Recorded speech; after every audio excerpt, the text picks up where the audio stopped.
RTP. Nuestra invitada de hoy en la página 4 del Expreso, ella es la doctora Ivonne Núñez, ministra de Trabajo, a quien le damos cordialmente la bienvenida a RTP. Señora ministra, un buen día para usted. Muy buenos días, muchísimas gracias por esta invitación para compartir con ustedes las inquietudes que como periodistas deben siempre tener en relación a el desempeño de los ministros de Estado. Señora ministra, ha causado mucho revuelo el tema de las destituciones, o más bien la eliminación de partidas, la salida de funcionarios, como queramos decirle, 5.000 casi. Pero es una medida pequeña, para empezar. Parece que vienen más con la fusión de ministerios. ¿Habrá o veremos un plan técnico, se presentará al país más o menos un esquema o una hoja de ruta para las siguientes desvinculaciones? Lo que le puedo señalar es lo siguiente: la LOCET, que es la norma técnica jurídica de sustento para la supresión de cargos, fue publicada en el registro oficial correspondiente del año 2010. Si nosotros vamos al artículo 47, vamos a encontrar 13 causales que permiten la supresión de los puestos de trabajo.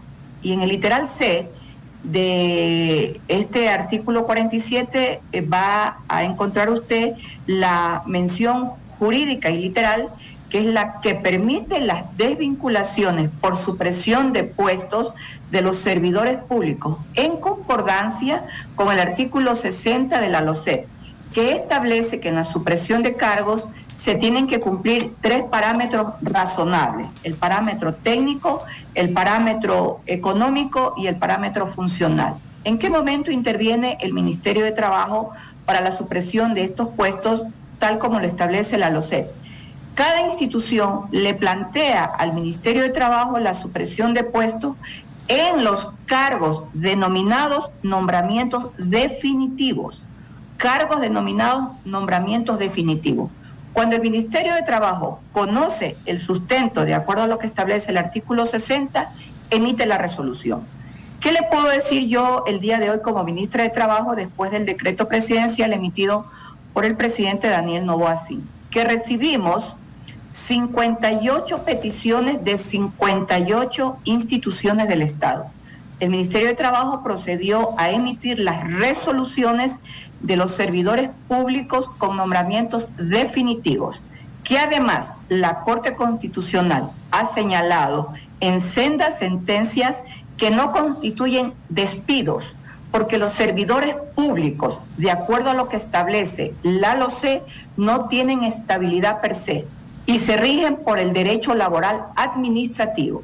Consecuentemente, dice la Corte Constitucional del Ecuador que si existe el razonamiento debidamente justificado, esa desvinculación y la eliminación de la supresión de cargo es constitucionalmente válida. Entonces, permítame para ver si lo estoy entendiendo.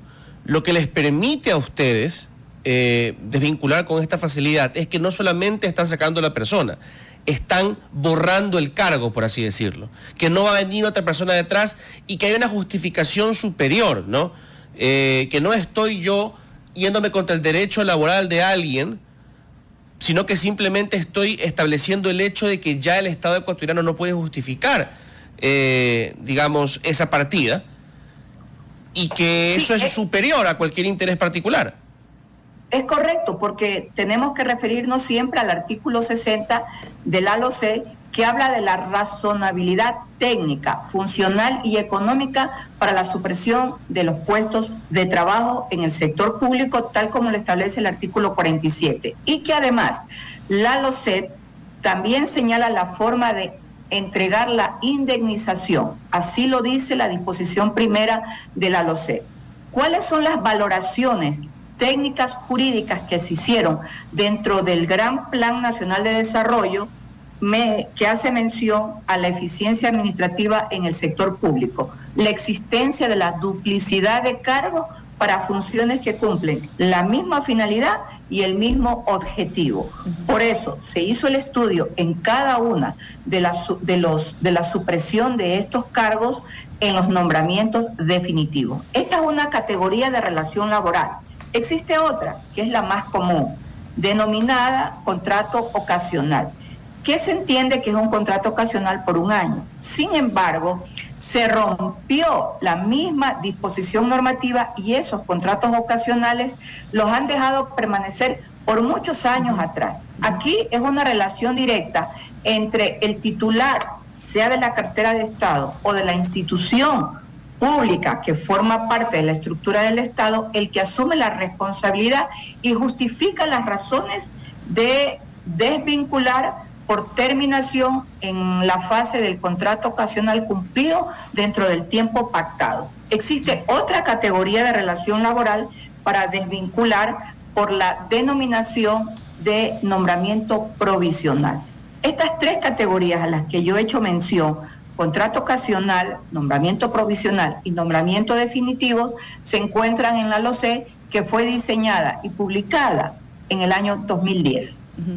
Ministra, dentro de los casos que se han investigado, el Ministerio de Obras Públicas removió cerca de 105 personas tras la desvinculación de 5.000 funcionarios, su titular, ¿no?, que fue el ministro Roberto Luque, que señaló que entre los casos detectados habían analistas 6 que también eran contratistas, así como coordinadores jurídicos y abogados. En sí, ¿qué se ha encontrado en todas estas carteras en esta relación? Yo le podría decir que irregularidades e incumplimientos incluso para ejercer el servicio público. Yo me he encontrado, por ejemplo, como ministra de Estado, en la cartera del Ministerio del Trabajo, personas que no podían ejercer el servicio público porque tenían impedimentos legales, que además estaban registrados en el Ministerio del Trabajo. Pero cuando comencé a investigar qué había sucedido, resulta que les habían efectuado en la fecha en que se inscribió el impedimento una etapa de vacaciones. Mire usted, con un impedimento público, accesible a la opinión pública, cualquier ciudadano, personas que ejercían cargo público. Lo que ha señalado el ministro de Obras Públicas, el ingeniero Roberto Luque, evidentemente no se puede cumplir. Es una prohibición que existe, que además uno, cuando ingresa al sector público, tiene que entregar dentro de la documentación la declaración juramentada que no tiene contrato con el Estado. Allí hay una violación expresa y se podría estar incurriendo incluso en violaciones normativas penales. Ministra, veo aquí una publicación de la Organización Internacional del Trabajo, ¿ya?, que hace unos meses el Ecuador ratificó el convenio sobre el trabajo marítimo de la OIT. ¿Se ha generado ya alguna normativa dentro del país para su implementación? Me gusta su pregunta y quiero decirle que nosotros que participamos después de 10 años en la conferencia 113 de la OIT, después también de haber pagado valores económicos que no se habían pagado por la suscripción que todo Estado que pertenece a la OIT debe hacer, participamos activamente en las 7 reformas que se implementaron a esta Convención del Mar, que tienen como finalidad básica buscar la tutela de derechos de los trabajadores que trabajan en alta mar. Ahora se permite poder bajar del barco en cualquier momento, siempre y cuando la justificación del trabajador amerite una atención de manera inmediata. Hay que siempre revisar los convenios internacionales porque la dinámica de la relación laboral es constante y además la tecnología también tenemos que incorporar en muchos temas de las relaciones laborales. Entonces, para nosotros fue de mucha satisfacción participar y poder contribuir con 7 reformas muy importantes al Convenio del Mar. Justamente, ministra, ¿cuál sería el número idóneo de trabajadores? Yo sé que es como muy temprano, porque obviamente ustedes están en análisis, ¿no?, de la desvinculación primero de los 5.000, pero dentro de la carga laboral y realmente los resultados, porque asumo que como cartera de Estado ustedes también van a ver cómo los trabajadores realmente ejecutan dentro de cada ministerio, ¿cuál sería el número ideal de trabajadores en el gobierno? Los que permitan cumplir con la eficiencia administrativa, los que permitan cumplir con una política de méritos, que es una política pública que la comenzamos ya a trabajar y a implementar en Ecuador. Esto significa que las personas que están en el sector público estén debidamente preparadas para las atenciones y las eventualidades que en el sector público siempre se van a presentar, que tengan la predisposición de trabajar, que conozcan que la atención en el sector público debe ser oportuna, ágil, cordial y sobre todo cumplir con la responsabilidad de poder ejercer el derecho al trabajo con eficiencia. Y justamente ese tema también que sucede mucho en los municipios y en las prefecturas, donde realmente no hay cómo no sé, analizar porque muchos hay puestos que los dicen que están puestos solamente por no sé, por responsabilidad, por familias, o sea, sanguinidad. ¿Usted cómo analizaría eso? Yo sé que no pueden entrar ustedes en los GAT y en las prefecturas, pero ¿cómo se puede solucionar también ese tema a esos niveles de los GATs? Siempre va a depender de quien dirija la institución. En el caso que usted señala, va a depender del alcalde.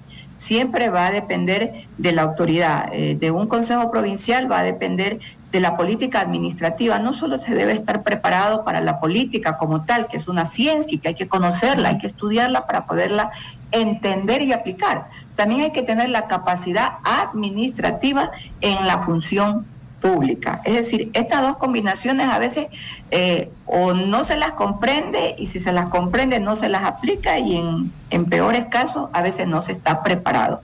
Entonces siempre va a depender de la política administrativa del funcionario. Yo le puedo comentar que como ministra del Trabajo me ha tocado en el Ministerio de Trabajo implementar una política administrativa no solo de eficiencia, sino del objetivo básico que tiene el Ministerio de Trabajo: implementar más inspectores, implementar más inspectoría y poder cumplir con el órgano rector que es el Ministerio de Trabajo en materia de las relaciones laborales. Tuvimos que implementar una página tecnológica que le permita al Ecuador, que le permita a todos los ciudadanos conocer cuál es la política laboral. A mí me decían, por ejemplo, no puedes publicitar los nombres de las empresas. Yo no, todo lo contrario. Hay que conocer cuáles son las empresas que en el sector público están generando empleabilidad. Hay que conocer el comportamiento laboral. Y a mí me agrada cuando los medios de comunicación toman como fuente en el mundo de las relaciones laborales la página del Ministerio de Trabajo, porque yo hice el estudio de otras páginas, de otros colegas ministros de Trabajo, y la política es pública. Le voy a dar el caso del ministro de Trabajo con el que siempre cruzamos ideas y tenemos muy buenas relaciones, que es el ministro de Trabajo de Perú. Tiene una página muy efectiva porque ya tienen política pública muy puntual, sobre todo para la política pública del sector de la informalidad, con el que estamos cruzando varias experiencias que han sido muy provechosas. Entonces, eso va a depender siempre de la eficiencia administrativa y cómo concibe el funcionario a la dependencia que dirige. Yo hoy tengo un Ministerio de Trabajo que tiene la política pública abierta absolutamente a todos. Ya me gustaría a mí que la página del Ministerio de Trabajo pueda reportar los contratos laborales que en el sector público se realizan. Pero mire usted, en el sector público, todas las contrataciones que se realizan no se registran en el Ministerio de Trabajo, lo cual es incorrecto, porque la política pública laboral está regida por este ministerio. Pero justamente, ministra, y eso es preocupante, porque tiene que existir el protocolo general de todo el Estado. El Estado tiene que basarse en el Ministerio de Trabajo. Obviamente cada GAT tendrá sus recursos humanos, pero eso no significa que no tiene que tener un protocolo de procedimientos. No lo registran ante el Ministerio de Trabajo porque la dinámica de ingreso al sector público es a través solo de un documento que se llama acción de personal. Allí usted no encuentra un contrato laboral bajo los lineamientos de los contratos laborales conocidos como el contrato indefinido. Espero que prontamente la política laboral también incluya a los servidores públicos y como ente rector al Ministerio del Trabajo. Sí, bueno, y hablando de las fusiones ministeriales, ya para concluir un poco, y gracias por su tiempo, todas estas fusiones ministeriales en sí, las cabezas de los ministerios van a hacer ¿qué? O sea, diga usted en el ejemplo del Ministerio de Educación con el Ministerio de Cultura. ¿Quién rige ahí? Sí, rige el Ministerio de Educación, la señora ministra de Educación, la doctora Alegría Crespo, ya ha tenido sendas reuniones con los ministerios que van a ser fusionados. Esto es Ministerio de Cultura, Ministerio de Deporte y CENESID. Van a continuar con las reuniones porque tienen que reestructurar el estatuto del Ministerio de Educación por la fusión y tiene que presentar también un documento que se titula Manual de Puestos. Estos dos documentos, tanto el estatuto que debe ser reformado, al igual que el Manual de Puestos, siempre van a ser administrados también en el momento de la elaboración textual de la reestructuración por el Ministerio del Trabajo, que la ley nos da esa facultad para poder liderar los procesos relacionados a estos sendos documentos, el uno llamado estatuto y el otro Manual de Puestos. Allí en ese momento va a intervenir el Ministerio del Trabajo. Fantástico, y yo creo que sí se debería realmente promocionar, y obviamente ustedes están poco tiempo, de una manera vertical, no tanto horizontal, ¿no? De poder tener una gestión dinámica a través del Ministerio de Trabajo y realmente hacer un trabajo de control y también por tantos jóvenes ahora que tienen maestrías y son ignorados, ¿no? Darles esa oportunidad a esa gente joven que tiene a veces 2 maestrías y no encuentra trabajo en el Ecuador. Yo estoy totalmente de acuerdo con lo que usted señala. La política debe ser la política de la inclusión, pero también la política de la oportunidad, porque a veces inclinamos la política pública exclusivamente para un sector social, pero nos olvidamos y soslayamos otros sectores. Entonces, creo que hemos tenido ya bastantes aprendizajes en estos últimos años en lo que se refiere a política de inclusión, pero tiene que haber la política de oportunidades para todos, donde no solamente sea el tema de la inclusión por sector, sino la oportunidad por el valor que tienen todas las personas que además deben ejercer libremente el derecho al trabajo. Muchas gracias, ministra. Qué gusto tenerla con nosotros acá, siempre tan abierta y predispuesta a entrevistarla. Bienvenida cuando usted también quiera. Muchas gracias por la entrevista. Muchísimas gracias y a las órdenes siempre desde esta cartera de Estado. Gracias. RTP